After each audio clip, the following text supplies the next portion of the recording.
paint a picture of the time for me, 1981, from a woman's perspective. All these guys getting together in Ottawa. What did it look like? What did it feel like?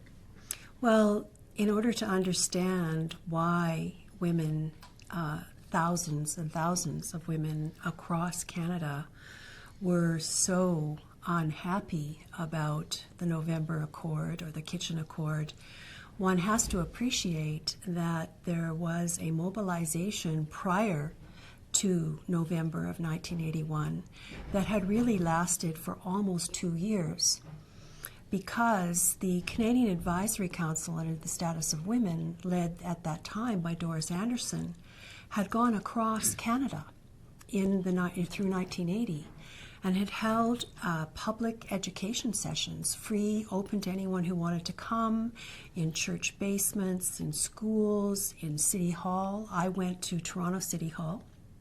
And so there was an awareness and an understanding of the importance of a patriotic constitution.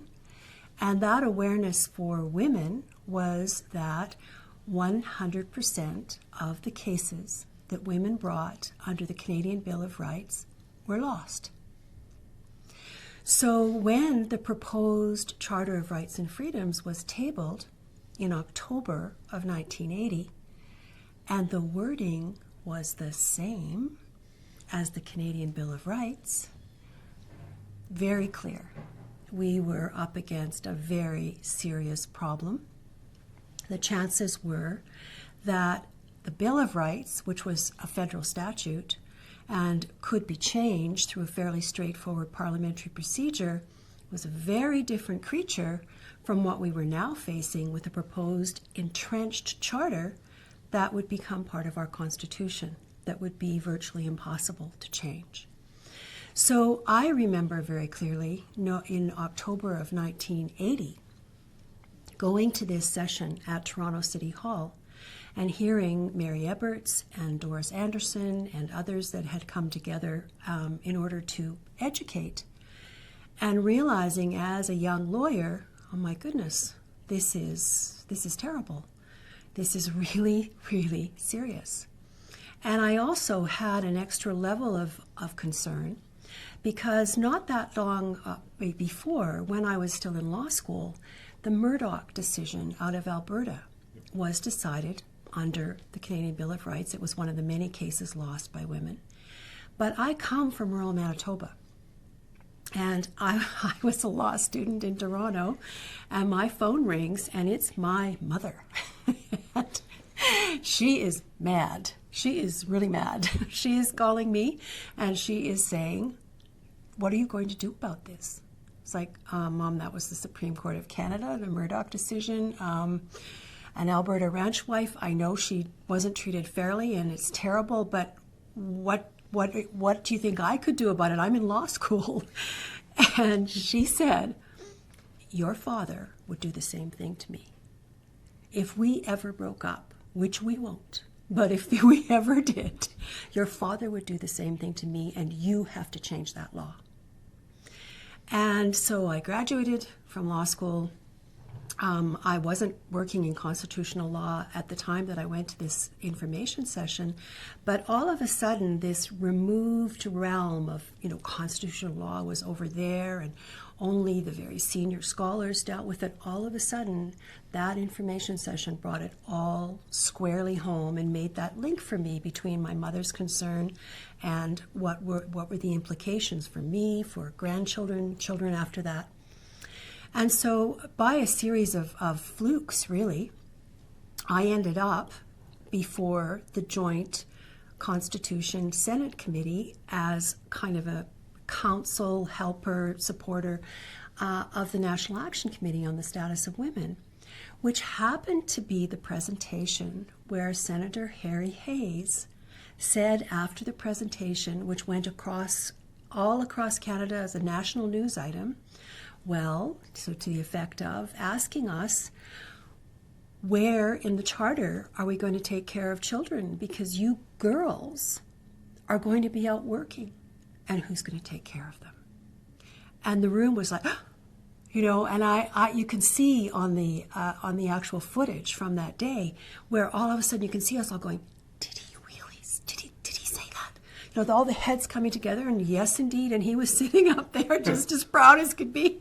Indeed, I did say it. But because it was public, this was the very first parliamentary committee that was televised. Millions of Canadians watched this. So they saw and heard for themselves what the women of Canada were up against.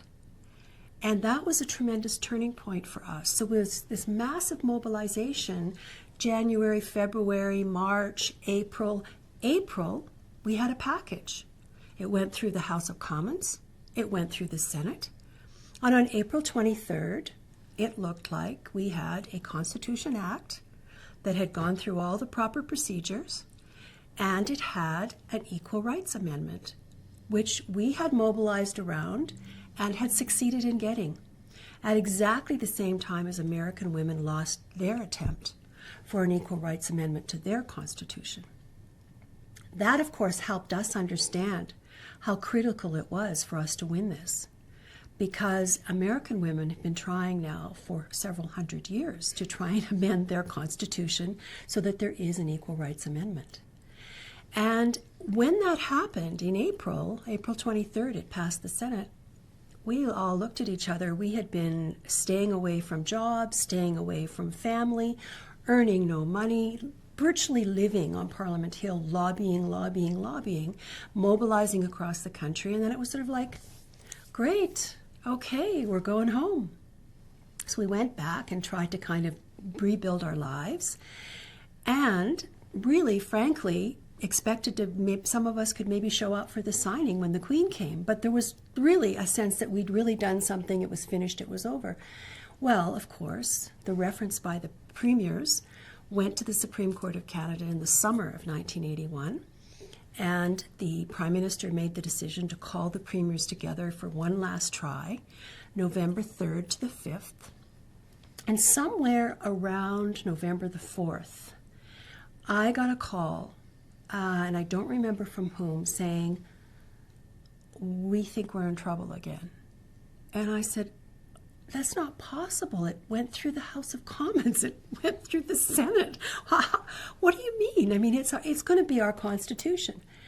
No, because the meeting with the premiers, and what we're hearing is that they're going to trade off women and Aboriginals. So you better get ready to get back down to Ottawa.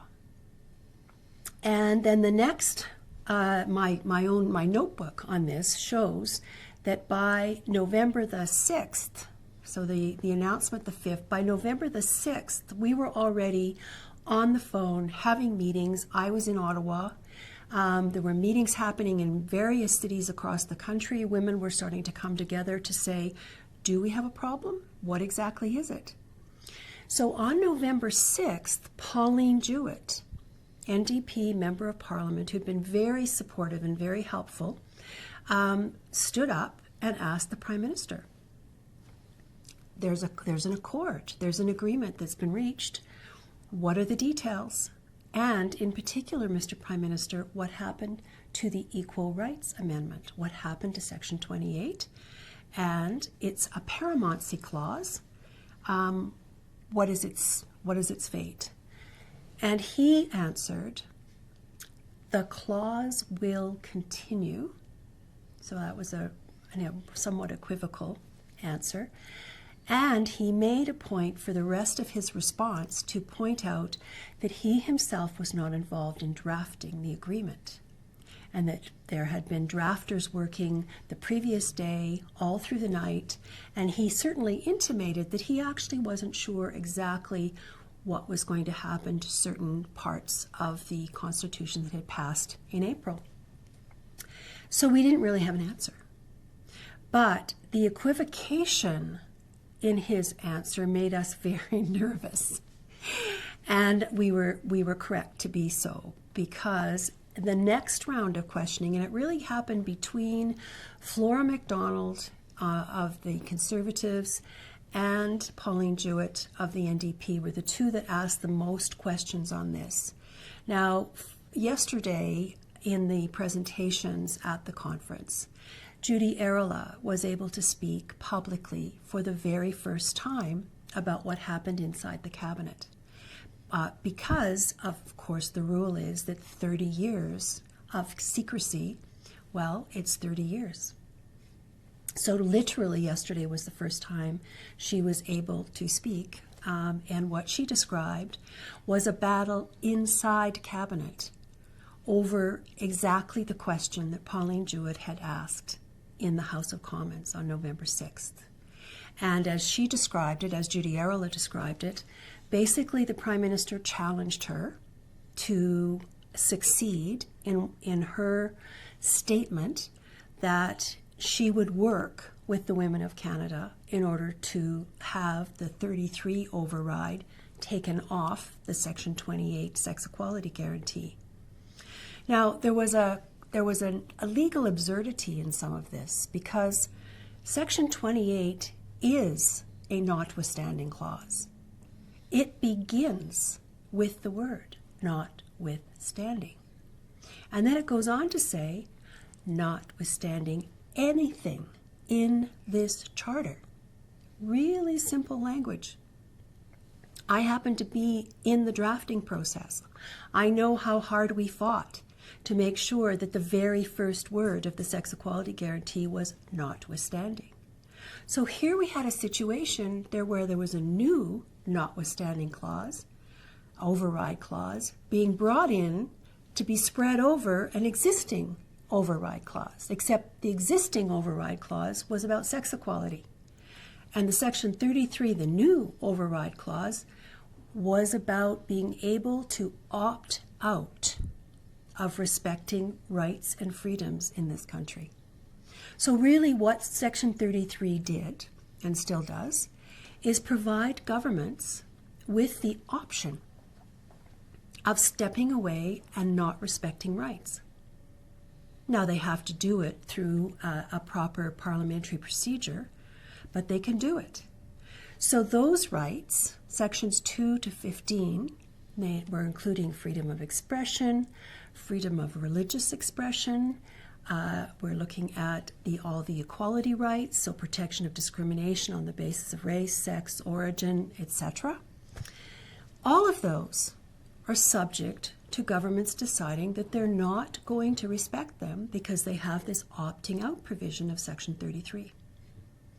And so the battle it started out being an attempt to lift 33 off of the equality rights.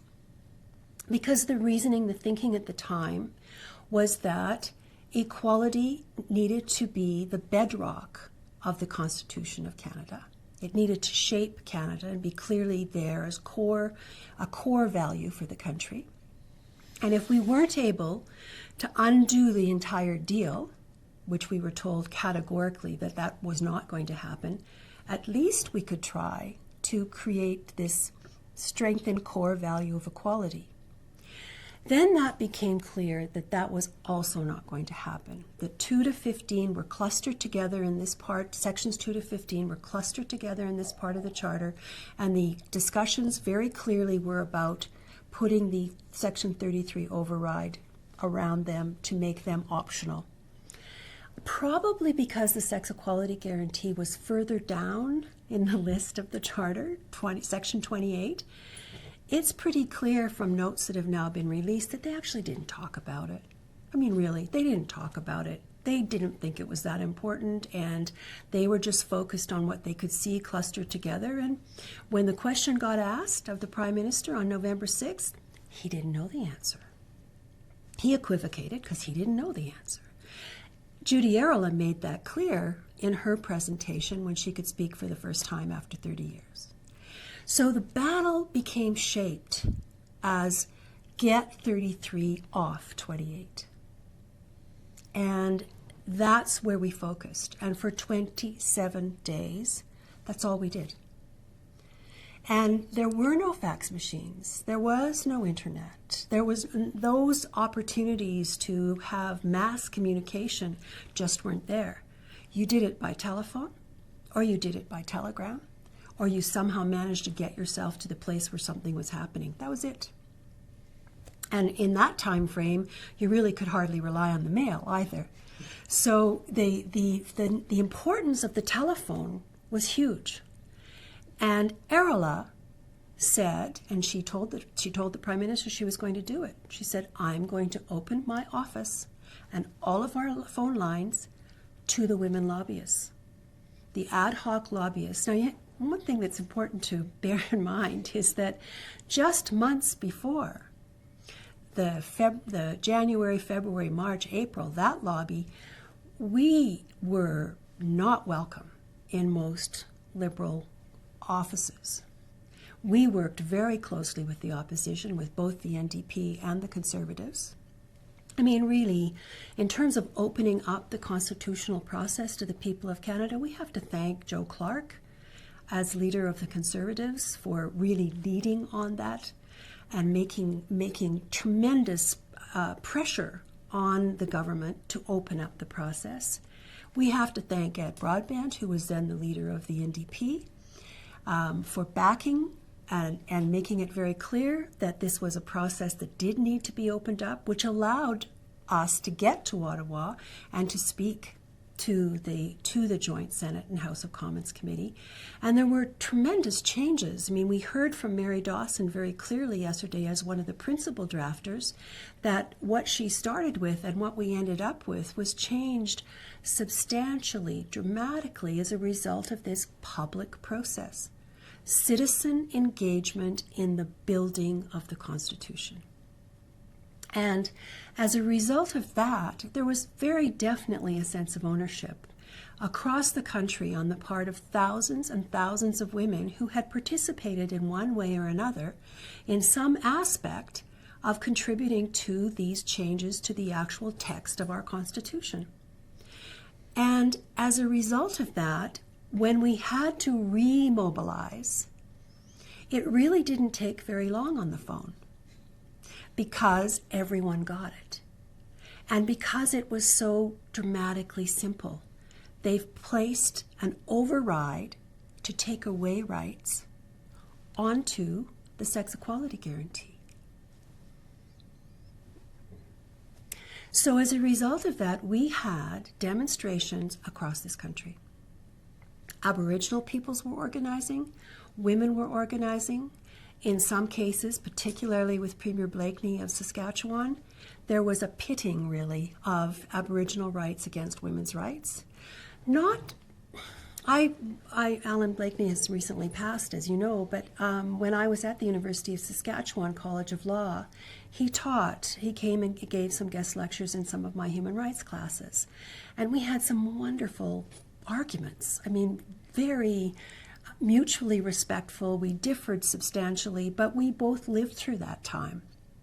And in fact, at one point, Pauline Jewett put together a conference call with Alan Blakeney, Roy Romano, Pauline Jewett, myself, I think Margaret Mitchell, who was then an NDP member of Parliament, and some of the rest of us who were working on the women's rights lobby, put together a private, off-the-record conference call with the Premier of Saskatchewan, and Pauline Jewett put the question to him, Alan, why are you pitting women's rights against Aboriginal rights?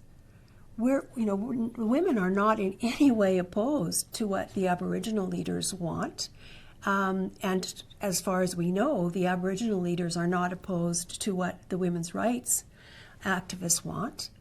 So why are you saying to the women of Canada, because you're not saying this to the Aboriginal leaders, you're only saying it to the women of Canada, why are you saying to them that you will not support what they're asking for their rights unless the women of Canada mobilize and lobby for Aboriginal rights as well? Why aren't you saying that to the Aboriginal leaders? Why are you only saying it to the women? And frankly, Alan, why are you doing it at all? And he was a very skilled politician. He was also leading a government at the time that did not have a single solitary woman member, not one MLA. So someone like Pauline Jewett, as a member of Parliament and highly regarded and very senior on the Hill and NDP, asking him this question, with us on the line, in her office listening to this. And she made it clear to him that we were on the line. It wasn't, there was no subterfuge here. But he was very practical, and he said, it's because the women have already demonstrated their strength with what they did a few months ago. And I'm going to have the women support the Aboriginal people so that both clauses get back in. And I'm sorry if you don't like it, but that's the way the politics are going to work. And he said, this isn't about whether or not I support women's rights or Aboriginal rights. Of course, I support both. This is about politics. This is what you have to do to make it work. He was the last holdout. When we first met with Judy Erla, it was November 10th, according to my notebook, and she laid out, she said, come into my offices. So night after night, women were going into her offices, using those free phone lines of the government, calling across the country, mobilizing. I remember times when we actually showed up while the civil servants were still working and sort of said, do you have any spare phones? Anybody not at their desk? This has never happened before. This is highly unusual. It would have been unthinkable 6 months before. The situation had changed so dramatically that, frankly, they needed us. And because they wanted a deal, the Prime Minister wanted a deal. Not that he ever once acknowledged anything we did, but through his cabinet minister, through Erla, and through the ongoing, steadfast cooperation support of the other two parties, through Pauline Jewett for the NDP and Margaret Mitchell for the NDP and Flora MacDonald for the Conservatives. We would never see that today. Impossible today. The partisan politics are so fierce, the way that women are yoked to their party lines and to their party leaders. And 30 years ago, you had Erla reporting to Trudeau.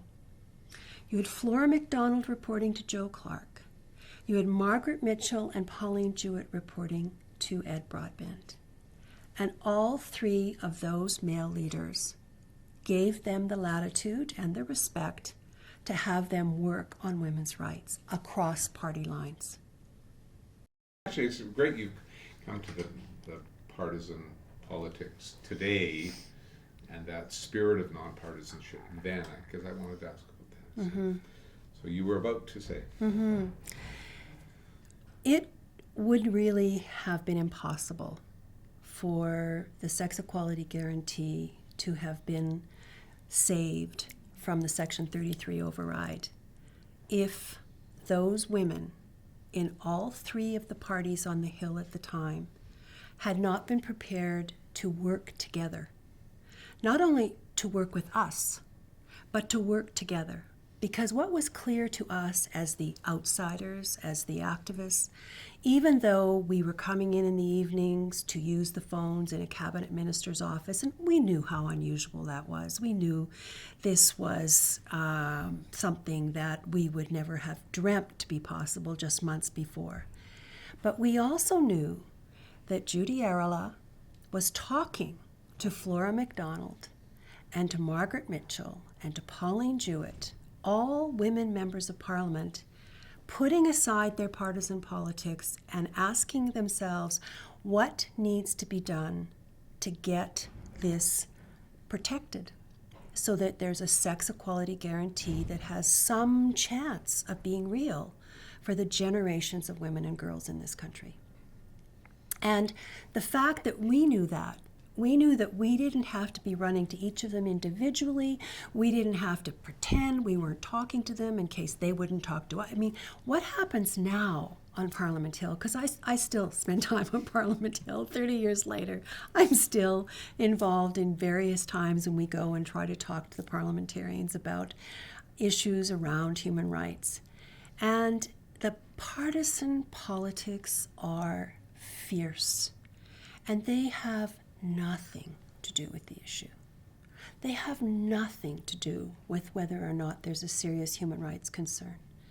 They have everything to do with the women and the men who are members of Parliament being whipped by their leaders to stay in line.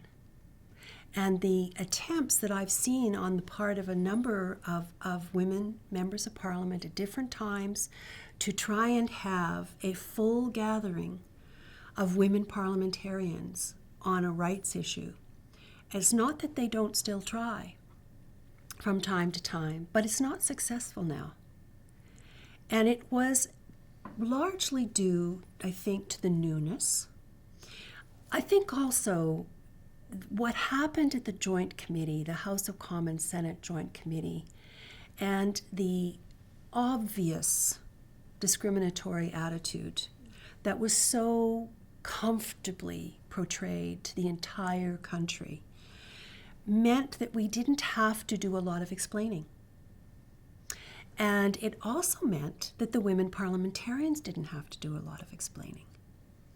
That they could say, this needs to be done.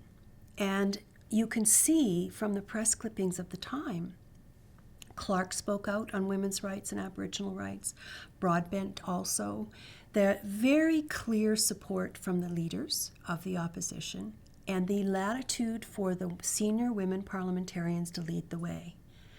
And that when it came time to engage at the provincial level and to have women talking directly to their premiers and to senior staffers around the premiers, in the provinces where we had the mechanisms for rights, mainly women's advisory councils, those were the provinces where we did best, right? Because there was a mechanism, there were some resources. This whole attitude and environment that we work in today, where if you're going to work on a rights issue, a human rights issue, and you are identifiable in some way, if you are identifiable as gay or lesbian, or if you're identifiable as a woman, or you're identifiable as a person with a disability, the chances of a parliamentarian listening to you respectfully and the chances of a parliamentarian even trying to work across party lines on what should be an overarching rights issue, no, we've lost that. And we've also lost the investment, the idea that if you invest in public engagement on issues of rights, that you're making an investment as a government in the well-being of your country. You're making an investment in democracy. Gone. No one to talk to about that now on Parliament Hill. And it's tragic. And it's affecting, I teach now, right? I'm a professor now, and I have students that are undergraduate students. And when I see how disengaged so many of my students are in terms of being involved in any aspect, including voting, a lot of this has to do with what they see, right? A lot of this has to do with them not finding any place for themselves in pro-democracy, in engagement. So the kind of executive federalism or the form of elitism that many of us, myself included, reacted very strongly against, it won't necessarily be called that, but it's still a form of political elitism and separation, creating a class, a separate class, the folks that go to Parliament Hill, that young people don't relate to. They don't see a place for themselves there. And what they're starting to appreciate is that if they're not voting and they're not engaged, they're also starting to notice that there's an encroachment, a reduction of the spaces in this democracy for what they want out of life. That very simple issues like having some access to funding to actually study and be educated.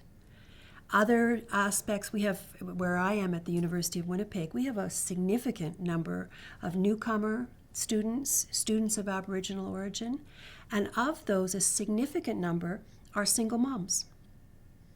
And they couldn't be in school and be single moms without some of the funding that is largely raised privately now.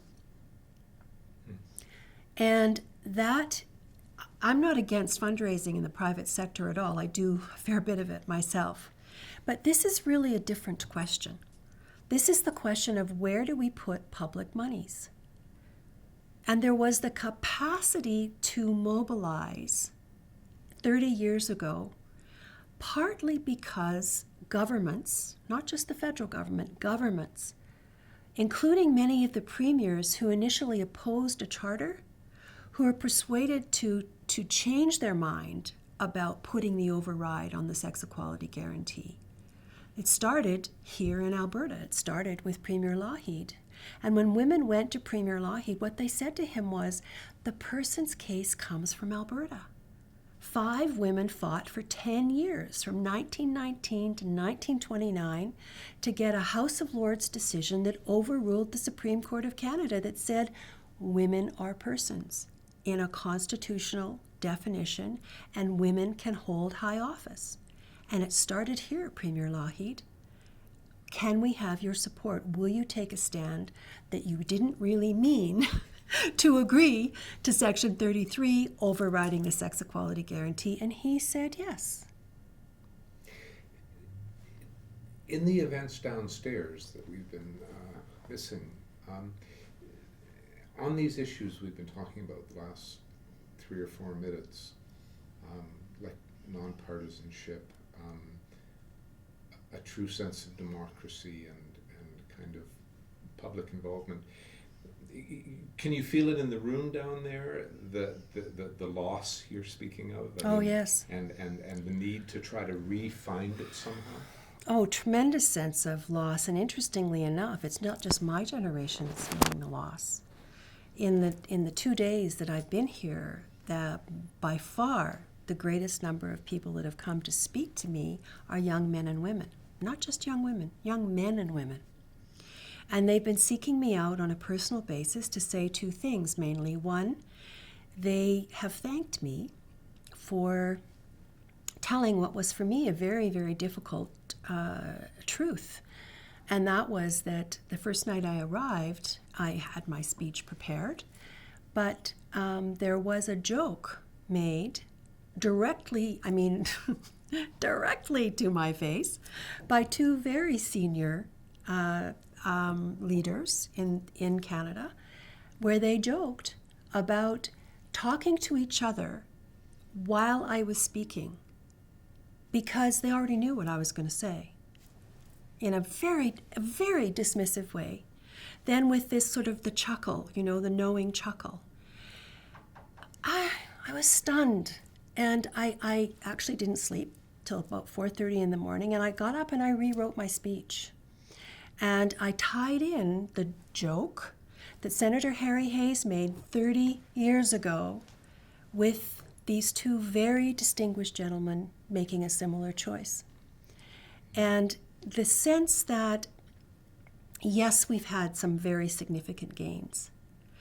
And yes, we have huge challenges. But what the young men and women were saying to me basically was, thank you for telling the truth about that. And